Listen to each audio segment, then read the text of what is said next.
asal mula jalan salib. Devosi jalan salib adalah salah satu devosi yang telah mengakar lama dalam gereja Katolik. Menurut sejarahnya, devosi jalan salib dulunya diawali dari kebiasaan para peziarah yang mengunjungi Yerusalem di mana sejak abad keempat, saat Kaisar Konstantin berkuasa di Roma, di mana mereka tekun berdoa merenungkan sengsara Yesus melalui jalan yang sekarang dikenal dengan Via Dolorosa, yaitu jalan yang pernah dilalui Yesus pada waktu memanggul salib ke Golgota. Ada yang mengatakan bahwa jalan salib dimulai pada abad ke-14 yang diperkenalkan oleh para biarawan dari Ordo Fransiskan, lebih-lebih sejak Santo Fransiskus Assisi mengalami stigmata. Setelah itu, Katolik mengenal beberapa versi jalan salib, seperti yang ditetapkan oleh Alvarez yang terberkati, tahun 1420, Eustochia, dan Emmerich, 1465, dan Ketzel. Dan kita semua tahu bahwa salah satu santo yang paling dikenal sebagai pewarta devosi jalan salib adalah Santo Leonardus dari Porto Mauritio, hidup tahun 1676 sampai 1751. Tapi tahukah kamu bahwa tradisi juga menyebutkan bahwa jalan salib berasal dari kebiasaan Bunda Maria yang setiap hari setelah wafat putranya, beliau mengunjungi rute perjalanan sengsara putranya Yesus, mulai dari tempatnya menerima hukuman mati sampai ke Golgota? Seperti yang juga disampaikan oleh visioner Beata Anna Katarina Emmerich melalui serangkaian penglihatannya, ia hidup pada tahun 1774 hingga 1824. Mari kita ikuti penglihatan yang diterima Beata Anna Katarina Emmerich dari Tuhan berikut ini. Sepanjang peristiwa yang baru saja kita bicarakan, Bunda Yesus bersama Magdalena dan Yohanes berdiri di suatu tempat tersembunyi di forum. Mereka diliputi duka cita yang begitu hebat, yang semakin lama semakin dahsyat karena segala yang mereka dengar dan saksikan. Ketika Yesus digiring ke hadapan Herodes, Yohanes membimbing Santa Perawan dan Magdalena melewati tempat-tempat yang telah dikuduskan oleh jejak-jejak kaki Yesus. Lagi, mereka melayangkan pandangan ke kediaman Kayafas, kediaman Hanas, Ovel, Getsemani, dan Taman Zaitun. Mereka berhenti dan merenung di setiap tempat di mana Yesus jatuh, atau di mana Yesus menderita suatu sengsara tertentu. Mereka menangis diam-diam, membayangkan segala yang telah diderita putranya. Santa Perawan kerap kali berlutut serta mencium tanah di mana putranya jatuh, sementara Magdalena meremas-remas tangannya dalam duka yang pedih. Yohanes, meskipun tak kuasa membendung air matanya, berusaha keras menghibur kedua perempuan kudus itu, menopang serta membimbing mereka. Demikianlah devosi kudus, jalan salib, pertama kali dilakukan, demikianlah misteri sengsara Yesus pertama kali dihormati, bahkan sebelum sengsara itu selesai digenapi. Santa Perawan, teladan kemurnian yang tak bercela, dialah yang pertama mengungkapkan penghormatan mendalam yang dirasakan gereja terhadap Tuhan Yesus terkasih. Betapa manis dan menghibur hati mengikuti teladan Bunda yang tak bernoda ini, melangkahkan kaki kian kemari dan membasahi tempat-tempat kudus dengan air matanya. Tetapi siapakah gerangan yang dapat menggambarkan tajamnya pedang duka cita yang menembusi hatinya yang lemah lembut? Ia, yang dulu mengandung juru selamat dunia dalam rahimnya yang perawan, dan menyusuinya begitu lama, ia yang dengan sesungguhnya mengandung dia yang adalah sabda Allah, dalam Allah yang kekal sepanjang segala masa, dan yang sungguh Allah, ia yang hatinya penuh rahmat, kepada siapa ia berkenan tinggal selama 9 bulan lamanya, yang merasakannya hidup di dalam dirinya sebelum ia tampil di antara umat manusia guna menganugerahkan rahmat keselamatan dan mengajarkan ajaran-ajarannya. Ia menderita bersama Yesus, ia berbagi bersamanya, bukan hanya derita sengsaranya yang pahit, melainkan juga kerinduan yang berkobar untuk menebus umat manusia yang berdosa, dengan wafatnya yang keji, di mana ia menyerahkan nyawanya. Dengan cara yang amat menyentuh hati inilah Santa Perawan yang tersuci dan terkudus menetapkan dasar devosi yang disebut Jalan Salib. Demikianlah, di setiap perhentian yang ditandai oleh sengsara putranya, ia menyimpan dalam hatinya jasa-jasa tak kunjung habis sengsaranya, dan mengumpulkan semuanya bagaikan intan permata atau bunga-bunga yang harum mewangi untuk dipersembahkan sebagai persembahan yang paling berharga kepada Bapa yang kekal atas nama segenap umat beriman.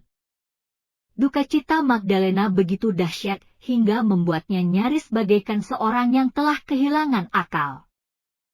Kasih suci yang tak terhingga, yang ia persembahkan bagi Tuhan kita, mendorongnya untuk menjatuhkan diri di depan kaki Yesus.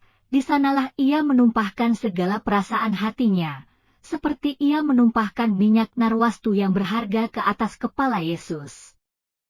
Tetapi, saat hendak melaksanakan dorongan hatinya ini, suatu jurang yang gelap tampak menghalangi antara dirinya dengan Yesus. Rasa sesal yang ia rasakan atas dosa-dosanya begitu hebat, begitu pula rasa syukur atas pengampunan dosanya.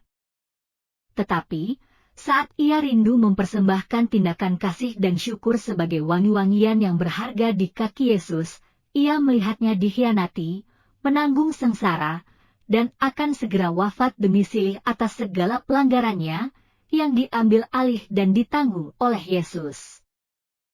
Penglihatan ini meliputinya dengan perasaan ngeri, hingga nyaris meluluh lantakkan hatinya dengan perasaan kasih, tobat dan syukur. Penglihatan akan kedurhakaan mereka bagi siapa Yesus akan segera wafat, melipat gandakan kepiluan hatinya 10 kali lipat, setiap langkah, setiap kata, ataupun setiap gerak-gerik mengungkapkan sengsara jiwanya. Hati Yohanes diliputi kasih. Ia berduka hebat, namun tak mengucapkan sepatah kata pun. Ia menopang bunda gurunya yang terkasih dalam ziarahnya yang pertama melewati perhentian-perhentian Jalan Salib, dan membantunya mewariskan teladan devosi ini, yang sejak itu dilakukan dengan semangat yang sungguh oleh para anggota gereja Kristiani. Anna Katarina Emmerich dilahirkan pada tanggal 8 September 1774 di Flamsier, wilayah Keuskupan Münster, Westphalia, Jerman. Anna Katarina berasal dari keluarga petani miskin. Kesehatannya kurang baik semenjak ia masih kecil. Sejak kanak-kanak, Anna Katarina telah mendapat anugerah penglihatan dan nubuat. Penglihatan dan nubuat ini begitu sering, sehingga Anna Katarina kecil beranggapan bahwa semua anak dapat melihat Yesus dan Bunda Maria, para kudus, dan jiwa-jiwa di api penyucian. Ia dapat mendiagnosa penyakit dan menyarankan pengobatannya, pula ia dapat melihat dosa-dosa orang. Ketika usianya 28 tahun, tahun 1802, ia masuk biara Agustinian di Agnetenberg, Dulmen. Dalam biara ini, ia bahagia diperlakukan sebagai yang terendah dalam biara.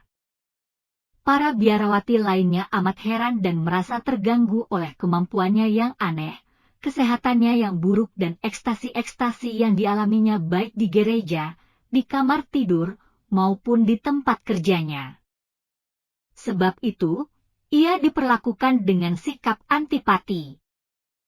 Ketika biara ditutup atas instruksi pemerintah pada tahun 1811, Anna Katarina pindah ke rumah seorang janda miskin.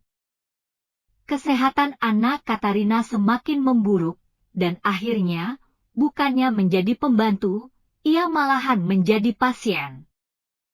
Pada tanggal 29 Desember 1811, pukul 3 sore, Yesus yang tersalib menampakkan diri kepadanya dengan luka-lukanya memancarkan sinar cahaya. Sinar itu menembusi kedua tangan, kaki dan lambungnya bagaikan panah.